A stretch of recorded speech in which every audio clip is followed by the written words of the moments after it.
Et donc, ça, c'est quelque chose sur lequel j'insiste dans le livre, parce que ça pourrait être contre-intuitif pour beaucoup de gens. C'est que c'est pas parce qu'il y a du racisme qu'il y a de l'esclavage, mais historiquement, c'est l'inverse.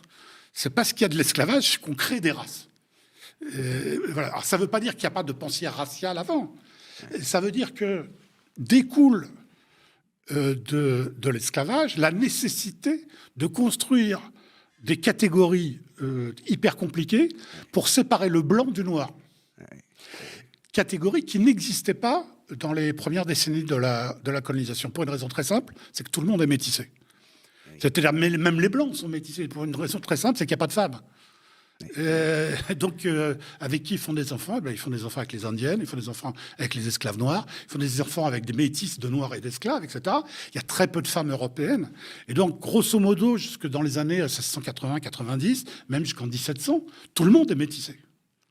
Tout le monde est métissé. Donc, le grand propriétaire qui a fait des enfants à sa maîtresse esclave a la possibilité soit de les laisser en esclavage, ce qui lui rapporte de l'argent finalement, soit de les libérer. Et au début de la colonisation, beaucoup libèrent leurs enfants. Et ces enfants, de fait, deviennent quoi? Ils deviennent blancs. D'accord. Ils deviennent blancs, mais c'est d'abord un statut économique et juridique. Oui, et racial, mais ce statut racial, il est complètement construit socialement. Artificiel, ouais. Il est artificiel, c'est-à-dire qu'on parle beaucoup à l'époque, dans les textes, de présumé blanc. C'est-à-dire que machin est présumé blanc. Bidule est présumé carton, c'est-à-dire qu'il a un quart de sang noir. Et donc, on peut, quand on est blanc, on a intérêt à se montrer le plus blanc possible.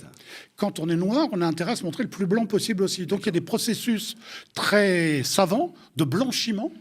Quelqu'un qui va avoir la peau pas trop colorée va essayer de se faire appeler sieur dans les recensements. Et quand on se fait appeler sieur, on est blanc. Donc en fait, c'est un peu comme pour la noblesse. C'est d'abord une pratique sociale. Avant d'être reconnu juridiquement, il faut que ce soit comment dire, une sorte de coutume. Il faut être reconnu à tout un tas avec un tout un tas de paramètres qui font partie de l'immanence de la vie sociale, comme étant naturellement agrégés à ce groupe-là.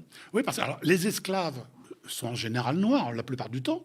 Donc, je parle des colonies françaises, parce que avant, on a beaucoup d'esclaves blancs dans d'autres périodes. Au Moyen-Âge, c'est pas toi que je vais expliquer. Alors oui, bien sûr. Pour les périodes, d'accord, voilà. Oui, tout à fait. Ouais. Il y a aussi ce qu'on appelle les engagés.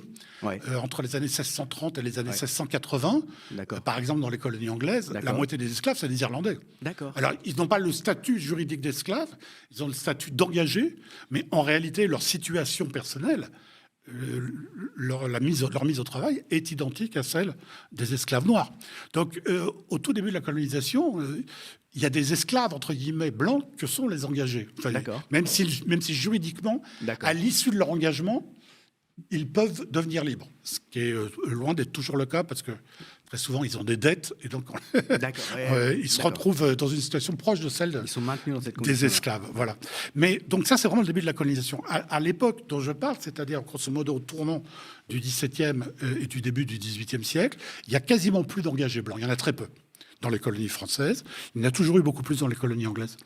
Mais on peut dire que à partir de 1700-1720, l'assimilation de l'esclave au noir est terminée. C'est-à-dire nègre, j'utilise le mot qu'utilisaient les gens à l'époque, bien entendu. Nègre, c'est esclave. C'est synonyme. C'est synonyme. Même si dans les faits, c'est pas vrai. Pourquoi? Parce qu'il existe des nègres, entre guillemets, libres. Les gens qui ont la peau noire et qui sont libres. Et qui sont libres. Pourquoi? Parce qu'ils ont été affranchis, parce que ils ont défendu la colonie avec les fusils à la main contre les Anglais, et on les a affranchis. Il y a différents modes d'affranchissement qui sont prévus dans le Code noir, d'ailleurs, qui vont créer des couches intermédiaires entre le blanc et le noir, et entre l'esclave et le libre. Et est-ce que certains deviennent propriétaires? Donc, est-ce qu'il y a finalement des blancs au sens économique et social qui sont des noirs du point de vue de la couleur de peau? Absolument, puisque, par exemple, le plus célèbre d'entre eux, Toussaint Louverture, est né esclave, il a été affranchi, et avant la Révolution, il possède une petite plantation de café avec une dizaine d'esclaves. D'accord. Alors que lui-même est né esclave.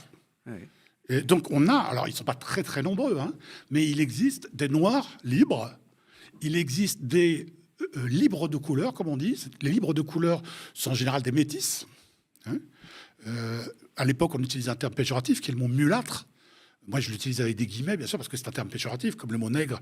Déjà, à l'époque, c'est déjà péjoratif, nègre. Ouais. Et donc, on a assez vite, au milieu du XVIIIe siècle, une société dans laquelle la couche, je dirais, juridico-économique a été surplombée par une couche socio-raciale. Et cette couche socio-raciale est rigidifiée volontairement, parce que le nombre des libres de couleur augmentant, les blancs ou les présumés tels se sentent en position défensive. Parce que très souvent, ces libres de couleur sont des gens qui économiquement sont plutôt dynamiques. Ce sont des gens qui travaillent dans les villes, souvent. Ce sont des gens qui ont une espèce de dynamisme démographique, plus grand que celui des Blancs, pour des raisons à la fois qui tiennent aux épidémies, etc., etc. Et donc, il faut à tout prix élever la barrière de couleur la plus haute possible. Et pour ça, ils vont imposer au gouvernement royal, qui au départ s'occupe pas tellement de ça, mais ils vont demander au gouvernement royal de prendre toute une série d'ordonnances visant à renforcer la barrière de couleur. Refermer le groupe, en gros. Voilà, absolument. On referme le groupe, on referme la classe en une caste, d'une certaine manière. Ah oui. Puisque la classe des propriétaires, parmi les propriétaires, on a des libres de couleur.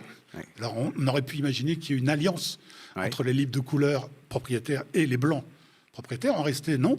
Les blancs veulent rejeter les libres de couleur, même s'ils sont propriétaires. Ils disent la chose suivante, ils disent il y a une telle distance, j'utilise le terme de distance, il y a une telle distance de l'homme noir à l'homme blanc qu'il faut que cette distance reste telle. Ah, c'est quand même une ontologie que nous, on dirait raciste, au fond. Absolument.